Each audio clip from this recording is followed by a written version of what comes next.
Out of Louisiana, ABC News is now making a projection, and the projection is one that is likely to make all parties a bit uncomfortable because we are projecting that this is going to go into a runoff.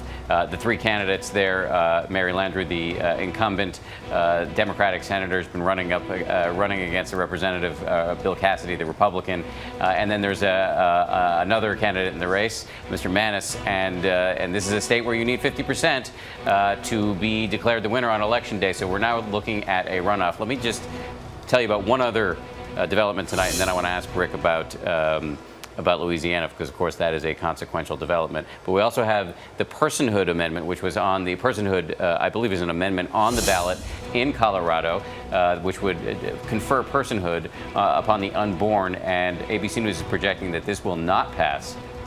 This had become something of a political football in the race for Senate there, where, as Lindsay was discussing earlier, the incumbent Democrat became known as Senator Uterus. His name is actually Mark Udall, because he was running on women's issues so aggressively, and according to the local newspaper, in an offensive manner. That's their word, not mine. But let me get back to Louisiana a second here with Rick Klein. That this is going to a runoff means that we may not know until January, potentially, who's going to be in control of the Senate. Yeah, this is overtime scenario number one of the night, and there could be others, including Alaska, including Georgia. We've got a month now to watch what happens in Louisiana, and it is going to be a bayou brawl. It is going to be unprecedented, the amount of outside money that it's going to... I can see the graphics already. We're going to be calling this the we should definitely patent the term right now. All the outside money that's going to flow in there if control of the Senate is at stake. Now, Mary Landreiu is a fighter. She's won runoffs in the state twice before, but let me tell you, she's never run in an environment like this. This state has trended toward the Republicans very consistently.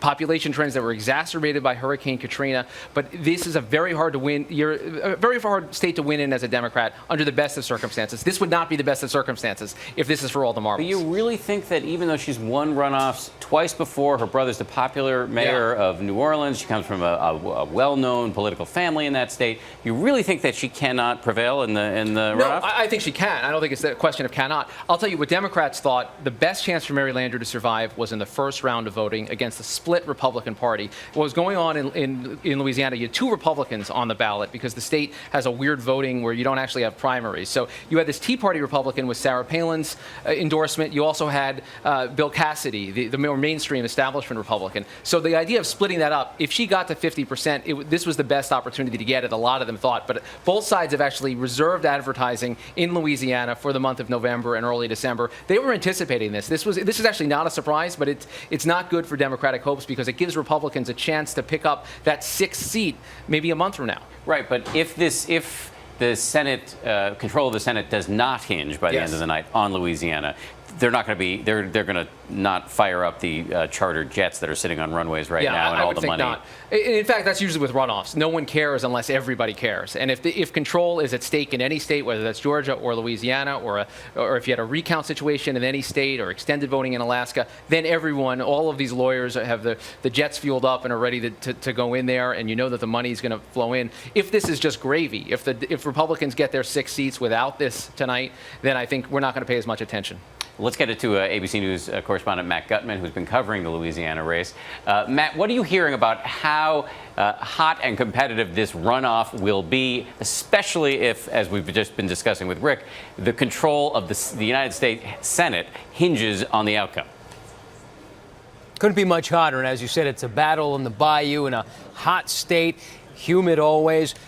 There's been a lot of money spent on ads already, about $35 million on Louisiana alone, to the tune of about $8 or $9 per vote. That is a tremendous amount of money. And that is probably an indication of what you and Rick said we're going to see, which is a fierce battle over that one seat. Now, this has been something that Landreiu saw coming.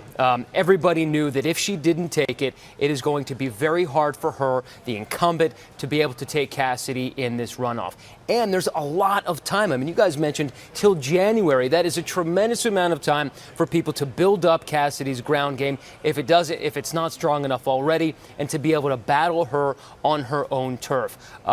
Voters have been disaffected with some of the things that they're seeing from Landreiu. One of the things is that, of course, she's an incumbent. She is a Washington insider, something that rankles so many people. Here in Kansas City today, just across the river, all anybody wants to talk about is how much they dislike Obama. And any affiliation with Washington, and especially Obama, serves as a big black mark on whoever is the incumbent. And she's going to have to fight that, and it's going to be weeks and weeks of uphill, vicious battles. And again, we've been talking about the tenor of these ads, and if the past few months have been any indication, the next few months are going to be absolutely brutal in terms of the negativity that we're going to see in these ads. My friend Matt Gutman reporting from Kansas City tonight. Matt, we'll get back to you many times as the evening progresses. Of course, there is a very, very hot race in that city, in that state where you're standing right now. We'll want to find out whether Greg Orman will be able to prevail over the incumbent Pat Roberts.